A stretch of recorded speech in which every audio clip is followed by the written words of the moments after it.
Magandang hapon, tanghali, sa inyong lahat. Ito nga pala guys, si Machin Labrador ang nagbabalik. Bali guys, dumaan ako ng mobile para asikasuhin ng isang importanteng dokumento. And then dumaan tayo sa Realin para bumili ng konti para sa mga gamit sa bahay. At yung kailangan ni Mrs. sa kanya mga orders ng gifts and balloons. And afterwards, hanap ako ng sabon para sa akin, ang malupit at nag-iisang likas papaya. You know! Fast forward, kailangan ko magsaing dahil hindi nakapagsaing si Mrs. kaninang umaga.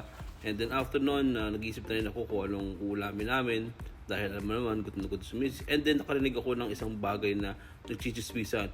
Ano naman kaya yun? Back to the kitchen, kailangan ko maghanap ng mailuluto ko at nakita ko yung mga canned goods. Ano ba ang dapat kong mailuluto dyan? Napakabilis lang dahil alam naman natin na parating na si Mrs. At gutom na yun, pagod pa dahil nga hindi nag-aalmusal sa umaga yun eh. At paggigising, ligo lang, trabaho agad. At tumingin din ako sa ref, titignan ko kung ano pa po pwedeng lutuin. Nakita ko nga na mayroon beef tapa, kaso frozen pa siya, medyo matatagal-tagalan pa yan. So, tinignan ko rin yung langgunisa, ganun din, frozen din, so matatagal-tagalan din.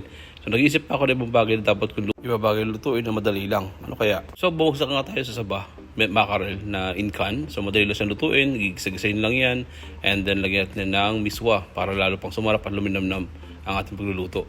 So, kuha tayo ng sibuyas at bawang para panggisa at pangsama sa ating saba at mackerel can. So, tapos na, okay na yan. Then, salang na tayo sa ating pagluluto. And naway, sana maging masarap ang ating pagluluto. Let's go! Then, salang natin ng bawang para naman mangamoy ang kanyang pagka-aroma ng bawang at mas maging lalo pang malinamnam ang ating pagluluto. Kasunod natin lagay dyan yung sibuyas, lalo pang umamoy at lalo pang mas maging masarap ang ating pagluluto ng saba mackerel. You know! Sobrang na yan! Mekos mo pa yan! Sige lang! Sige! Mekos mo pa yan! Then sunod natin ilagay yung saba mackerel na napakasarap yan guys, lalo na pagka ginisa mo at lalagay mo ng miswa. At bigla nga akong tinawag ni Mami at may tatanong siya sa akin. Blue? Saan? Oh, meron naman kaso hanapin mo ba kung saan? Saan? Sa blue ano? Saan ba doon? Sabi niyo ba natin? Oh, meron naman. Meron mo na blue. Oh, so back to the ball game. Ayan, nilagay ko na yung sabah mackerel na dilata sa aking kawali. At nilagay ko ng tubig yan. Sa mga nandyan nakakarilig kayo guys, lalo na sa mga OFW na sinasamahan nyo ng tubig para makuha ang lahat ng lasa na nasa lata. You know! So kunting halo-halo para naman lahat ng lasa ay maka-cover up ng ating pagluluto. And then kumuha ko ng mga condiments dyan, lalo na yung magic sarap. Baka naman!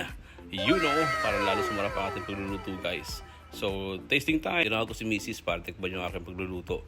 Tignan natin siya lang mag-judge ko anong magiging lasa ng ating pagluluto. Let's go! Sana magustuhan mo ang aking pagluluto.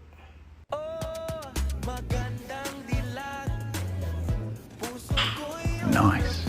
So, lunch time na. Ayan, okay na at pasado kay Mrs. yung aking nilutong ulam. At mapapasin nyo, yung rice cooker nasa lamesa. Kaya alam sa mga OFW dyan, rice cooker is life, diba? So, serve ko ng kanin kay Mrs. dahil nga may kasap siya sa telepono. At ako muna bahala sa kanya para pagsilbihan siya. So guys, napakasarap ng ulam. At yung natirang kanin sa rice cooker talaga naubos. So guys, dito na lang po tayo. At please don't forget to leave comment, like, share, and follow to our page guys. Maraming salamat and bye-bye!